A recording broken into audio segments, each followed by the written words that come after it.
This is a thinker who helps us understand why our lives and relationships are full of so much confusion and pain. He tells us why life is hard and how to cope. His own life incurred a lot of anxieties. Sigmund Schlomo Freud was born to a middle-class Jewish family in 1856. His professional life was not an immediate success. As a medical student, he dissected hundreds of eels in an unsuccessful attempt to locate their reproductive organs.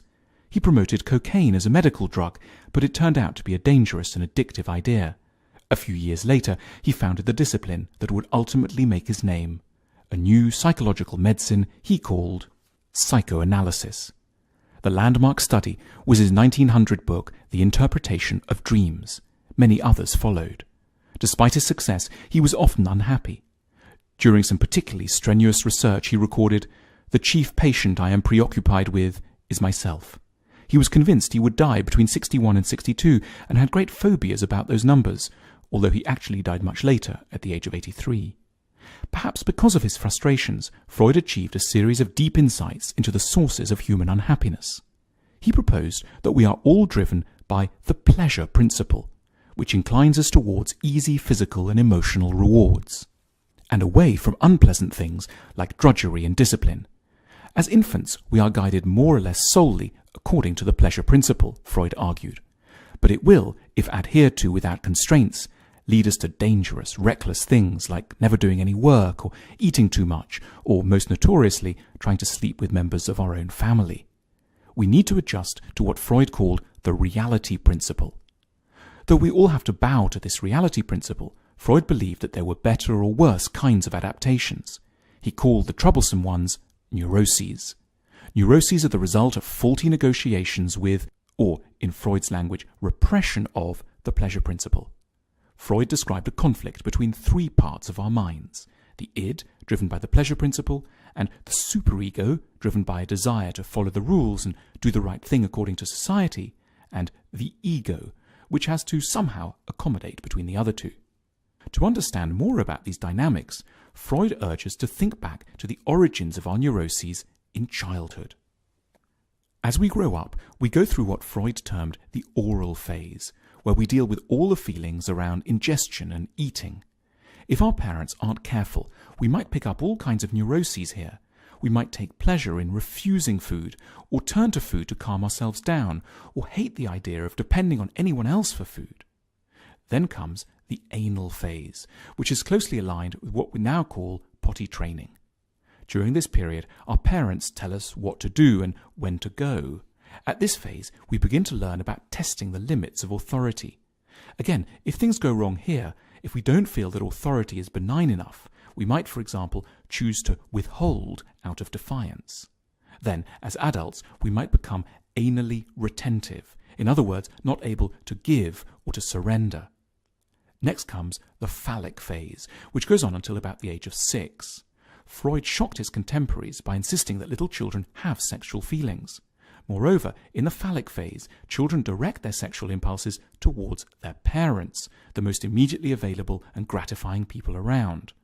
Freud famously described what he called the Oedipus complex, where we are unconsciously predisposed towards being in love with the one parent and hating the other.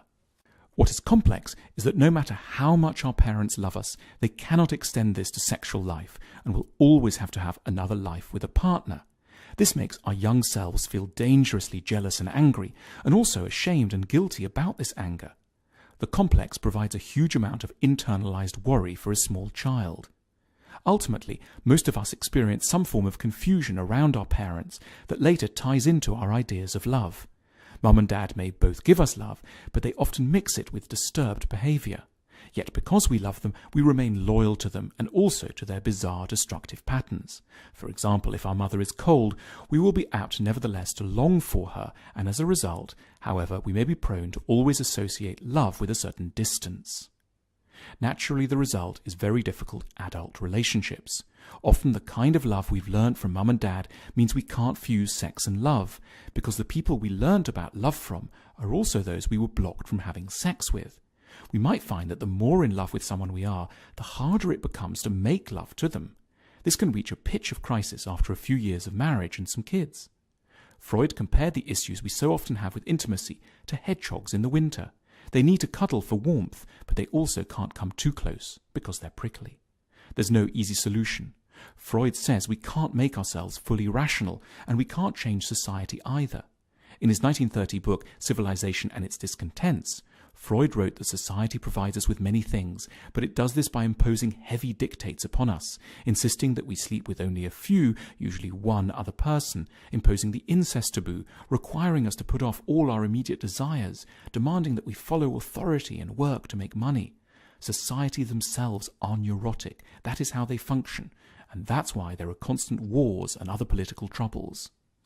Freud attempted to invent a treatment for our many neuroses. He called it psychoanalysis. He thought that with a little proper analysis, people could uncover what ails them and better adjust to the difficulties of reality. In his sessions, he analysed a number of key things. He looked at people's dreams, which he saw as expressions of wish fulfillments. He also looked at parapraxes, or slips of the tongue. We now call these revealing mistakes Freudian slips, like when we write thigh when we wanted to write though. He also liked to think about jokes. He believed that jokes often help us make fun of something symbolic like death or marriage, and thus relieve some of our anxiety about these topics. There's a temptation to say that Freud just made everything up and life isn't quite so hard as he makes it out to be. But then one morning we find ourselves filled with inexplicable anger towards our partner, or running high with unrelenting anxiety on the train to work, and we're reminded all over again just how elusive, difficult and Freudian our mental workings actually are. We could still reject his work, of course, but as Freud said, no one who disdains the key will ever be able to unlock the door. We could all use a bit more of Freud's ideas to help us unpick ourselves.